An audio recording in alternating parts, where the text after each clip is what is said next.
Hey, cut that shit on, Lou. Flashback dans la tête d'Oliver.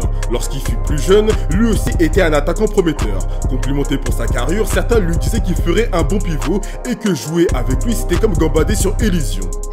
Qui doit faire pour un tel, faire ça pour l'équipe. Tous les entraîneurs lui disaient la même chose. Mais lui avait l'ambition de devenir le meilleur attaquant au monde en jouant plus offensif, en dribblant pour marquer. C'était le style de jeu qu'il voulait essayer.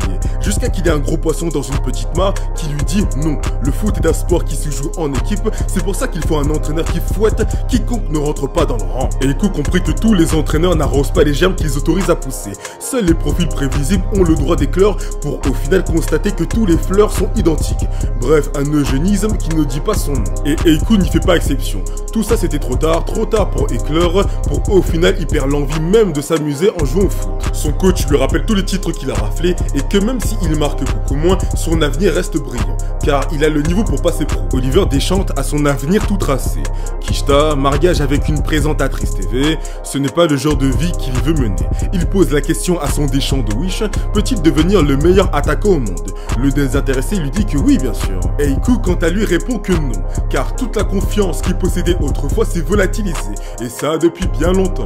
Mais tout n'est pas à mettre sur le dos des entraîneurs, puisqu'au final c'est lui qui a choisi de renoncer à ses ambitions de devenir le prochain R9. Jouer ultra collectif pour les autres en tant qu'attaquant est déjà très imprégné dans son identité de jeu.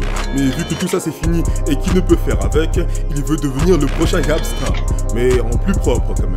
Si lui n'a pas pu devenir l'attaquant qu'il aurait dû dessiner être, alors tous les autres PNJ n'ont pas le droit à ce titre. Surtout s'ils sont le produit de ces mecs qui se prennent pour Didier Deschamps. C'est pour ça que tous les attaquants qu'il affrontera doivent finir comme le Dr Manhattan avant qu'il se régénère. Oliver arrête de jouer pour les autres et jouera pour faire éclore la fleur de talent en lui.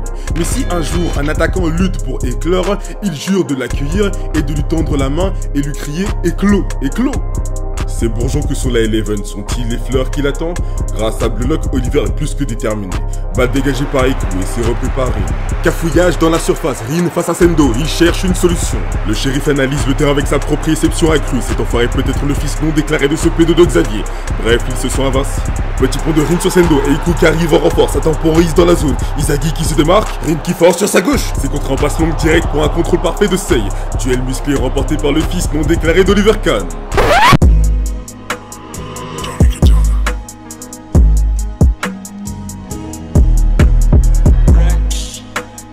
Dans ce duel de capitaine, on comprend pourquoi il y a une catégorie U17 et U20.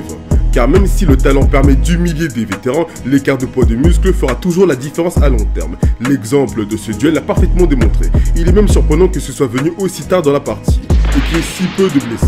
Comment ça, il y en a eu deux? Mais moi je pensais que l'autre fiotte allait miser sur le physique, ce qui prouve qu'il est vraiment pas très intelligent. You stupid. Bref, c'était épique, riche en symbolique, et en plus le gardien du seuil de l'arc a power up, gagné un skin in the game, et vu que son deuxième plus grand rêve est sur le point d'être accompli, il y va justement donner tout ce qu'il a au fond de ses tripes. La thèse de la fusion des deux équipes semble se confirmer, lorsqu'on apprend plus sur le passé d'Oliver, car il partage la même identité de jeu que celle de Blue Lock.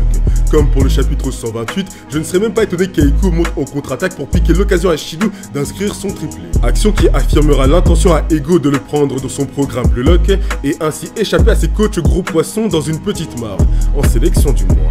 Ces connards qui ne se sentent plus pétés parce qu'ils ont plus d'ancienneté que toi à ton même poste, ou soit parce qu'ils ont une place en plus dans la hiérarchie. Ces fils de... Gros porc, et encore le mot est faible.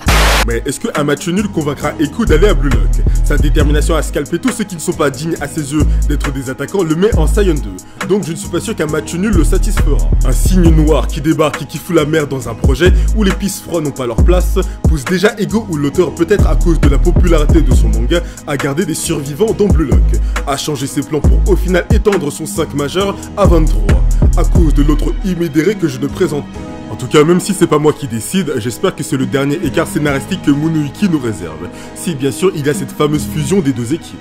Non, même moi je préférais un scénario à 3 buts en moins de 10 minutes à la fin du match plutôt qu'à une fusion d'une conclusion tiède où tout le monde il est content, tout le monde il est gentil.